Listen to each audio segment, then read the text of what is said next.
saya dah ceramah banyak tahun dah kan? Dan kita tidak pernah ada masalah. Walaupun saya ceramah di tempat PAS,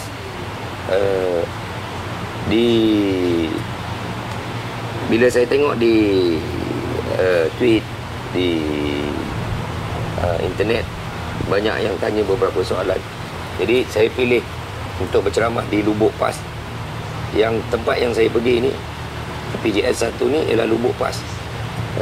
Di situ ada sebuah masjid, nama dia Masjid As-Salam, yang kalau kita orang penduduk di situ kata tiap-tiap hari, boleh katakan tiap-tiap hari kuliah maghrib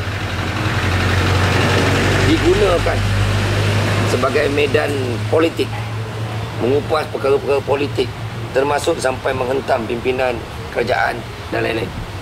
Jadi itu suasana di kawasan tu. Pernah satu ketika tahun lepas, tak silap saya, PM sendiri turun untuk bagi agihan bantuan kepada masyarakat setempat. Dia dihalang daripada pergi ke tempat. Jadi kuat, tempat yang kuat. Walaupun tak ramai, dia tak ramai sebenarnya, tapi dia menguasai kawasan tu. Dan beberapa penceramah yang pernah pergi sebelum ni pun di kawasan berdekatan, yang berdekatan bukan di situ, berdekatan, disambut dengan maki hamun, disambut dengan caci nista dan macam-macam ya. Jadi saya beritahu kepada penganjur, kita buat di tempat tu sendiri, dalam lubuk dia tu sendiri, di sebelah masjid dia. Okay, saya pergi, dan saya pergi ceramah biasa. Saya mengupas isu-isu kenapa saya menentang Anwar Ibrahim dan parasit-parasit yang sedang menghancurkan PAS. Dan saya bagi beberapa kupasan. Dan sepanjang saya ceramah tu, sebagaimana yang kena kepada penceramah lain, mereka mekak, mereka memekik, mereka maki hamun, saya tak peduli. Saya ni ambil sikap tak peduli, saya tak layan pun. Saya cakap ceramah. Dan yang saya paling kecewa tu, dia menggunakan masjid. Dia bercakap, rupanya dia duduk dalam masjid. Saya pun tak perasan, pasal masjid tu digelapkan. Dan mereka berhimpun dalam masjid, di sekitar masjid. Dari situ kita dengar maki hamun, caci ni, kita dengar daripada situ. Saya tak layan sangat. Saya dah habiskan ceramah. Di penghujung tu, saya kata, siapa yang megak tadi kat luar, datang sini, tanyalah soalan ya. Ada seorang dua yang datang, dan saya pun kenal. Yang orang yang dah biasa, sebab saya pernah masa menjadi pemimpin PAS dulu, saya biasa ceramah di situ. Jadi ada yang kenal, dan dia tak ada masalah datang. Dia datang nak bertanya, saya tahu. Tiba-tiba daripada belakang datang perempuan. Dia datang terus, dia nak serang saya. Tapi budak-budak waris Melayu dah nampak dia orang blok, dan dia orang tarik saya. Masa tu dia nak serang pengurusi majlis, Haji Razak, tak silap saya nama dia, pengurusi majlis, dan beberapa penduduk di situ. Kita boleh dengar sendiri daripada rakamannya, dia maki hamunnya pengurusi. Dia bukan datang nak tanya soalan, dia sebenarnya datang nak rempuk. Yang nak tanya soalan tu seorang tu yang ke depan. Tak silap saya, dia pakai t-shirt putih, dia ada pakai topi putih pun. Dia tu datang daripada sana, duduk depan. Bagus, dia tu alhamdulillah. Tapi belum dia sempat tanya soalan pun, dia pun terkejut. Tengok dia orang ni datang rempuk. Terus naik ke pentas tempat ceramah. Dan nak serang saya tak dapat, pasal budak-budak waris Melayu ada blok. Diserangnya pengurusi majlis. Dia hampir nak menumbuk. Saya pun nampak, masa saya pusing, saya nampak dia nak menumbuk Haji Razak. Tapi budak waris Melayu sempat tahan. Dan halau dia orang keluar dan kawal keadaan. Itu yang berlaku masa tu. Mereka tahu apa yang mereka buat semua ni salah. Menjual kalimah Allah, menggadai anak bini dalam politik, buat sumpah talak 3, sanggup ceraikan bini kalau ada disebabkan parti, sanggup menukar perjuangan daripada negara Islam kepada negara kebajikan. Bila saya kata negara kebajikan apa? Kebajikan memali yang kononnya mati syuhada ni pun tak terjaga, kan? Tak boleh jawab lah. Lepas tu sekarang tukar pula nak kata Islam sebagai adin, Islam cari hidup. Saya persoalkan, saya kata cara hidup Islam semua orang tak.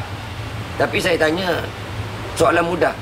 Cara hidup Islam mana yang kamu guna? Pecat Hasan Ali, tak bagi tunjuk sebab, tak bagi peluang bela diri, tak bagi pertahan diri, tak panggil mesyuarat, tak tahu pecat. Apa dosa Hasan Ali?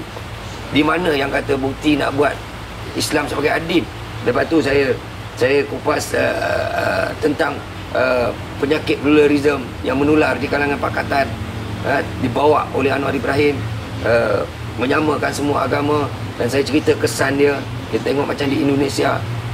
Di Indonesia saya kata, banyak orang tak tahu, di Indonesia liwat dan hubungan lesbian dibenarkan tahu. Banyak orang tak tahu tu. Di Indonesia, homoseks dan lesbian adalah perlakuan seks yang tidak dihalang, dibenarkan ikut undang-undang. Dia bukan satu perlakuan jenayah. Ya, jadi saya beritahu kesan dia. Dan kesan terbesar saya kata, contoh Anwar Ibrahim sendiri, bila ditanya dia tentang undang-undang liwat, dia kata dia akan mansuhkan. Ini undang-undang arkaib, sudah lapuk. Bila ditanya dia oleh Wall Street Journal, adakah dia akan, apa pendirian dia tentang orang yang melakukan seks bebas, homo dan lesbian, dia kata bukan kerja dia tangkap orang lesbian dengan liwat ni. Ya. Dan kita tengok pula benda tu berlaku dalam pakatan. Saya kata tengok ustaz boleh bagi kaunseling kat bini orang 3 pagi. Saya kata boleh makan aiskrim dalam jamban. Esko yang macam tu pun boleh jadi esko lagi, walaupun satu dunia dah nampak. Anwar tu sendiri dah terpampang video. Jadi saya kata ni bukti bahaya pahaman pluralism yang sudah menular ke dalam pakatan dan sudah meracuni PAS. Jadi PAS sudah diresapi oleh parasit-parasit ni. Saya kata kenapa ahli PAS tak bangkit, bangun, dan bukan suruh pertahankan UMNO, bukan suruh bersama dengan UMNO, pertahankan parti sendiri yang sudah hancur disebabkan oleh kegiatan parasit-parasit ni. Ini yang dia orang tak tahan. Benda tu benda fakta. Bukan saya cakap benda yang teori, macam di balik Memali, kegagalan mereka menjaga kebajikan keluarga Memali. Bukan saya yang cerita tu Cikgu Not, CN Al-Afghan, tokoh mujahidin PAS yang diagung-agungkan PAS sebagai mujahidin yang berperang di Kashmir dan Afghanistan menentang tentera Rusia. Dia orang baling. Bila dia balik, dia tengok keluarga Memali tak dijaga. Jadi dia minta duit Memali, dia kena pecat. Kesan dia kena pecat. Jadi saya kata di mana yang kata perjuangan PAS konon untuk negara kebajikan, konon untuk negara Islam, konon untuk adil. Ni semua pura-pura ya. Semua mainan politik, retorik politik. Benda fakta, lawanlah cara fakta. Bila tak boleh lawan, itu yang hempur. Mana saya tengok sekarang ni, akhir-akhir ni lah, bukan saya, pengalaman saya di Baling, Ustaz Kamal Saidin, seorang lagi penceramah, diserang. Saudara Izam baru ni kena ganggu dalam ceramah dia. Hasan Ali diganggu ceramah-ceramah dia, dibuat ceramah berdekatan, diadakan provokasi. Jadi saya tengok akhir-akhir ni mereka dah tak tahan. Bila rakyat dah start tanya, ni kau Memali ni macam mana kau tak jaga? Ni kau negara Islam macam mana ni? Kau kata negara kebajikan, kau kata negara Islam tak ada dalam Quran. Ni apa ni? Orang dah tak persoalkan UMNO, orang persoalkan PAS. Kenapa PAS jadi gitu? Jadi ini yang dia orang tak tahan. Kebenaran tu dah terbongkar. Dulu boleh lah, sekarang orang dah tahu. Sepatutnya jawablah cara bertamadun, berakhlak. Tak ada. Ni malam ni saya nak ceramah di Ulu Langat. Orang kampung dah bagi tahu. Orang kampung Batu 16. Sebab saya ni masa dalam PAS, boleh kata tiap-tiap bulan saya ada kuliah bulanan di situ. Kampung yang sama yang saya nak pergi. Dia orang telefon kata dah pasang bendera PAS akan dah pasang speaker kuat dah pasang dah buat nak buat ceramah lain pula malam ni di tempat berdekatan. Takut kebenaran didedahkan. Dia nak orang dia jangan dengar. Ya. Tu saya tweet tadi, saya kata saya tengok Abu Jahal pun buat benda yang sama kan. Kan? Abu Jahal buat benda yang sama. Bila risalah Islam dah bersebar, bila Quran mula didengar di Kaabah, dia main muzik, dia panggil orang dia Mekah, dia panggil ahli-ahli sajak, baca sajak supaya orang tak pergi ke. Tengok perangai sama. Tapi percayalah, kebenaran tetap akan menang. Kalau tak hari ni, dia akan datang insya-Allah.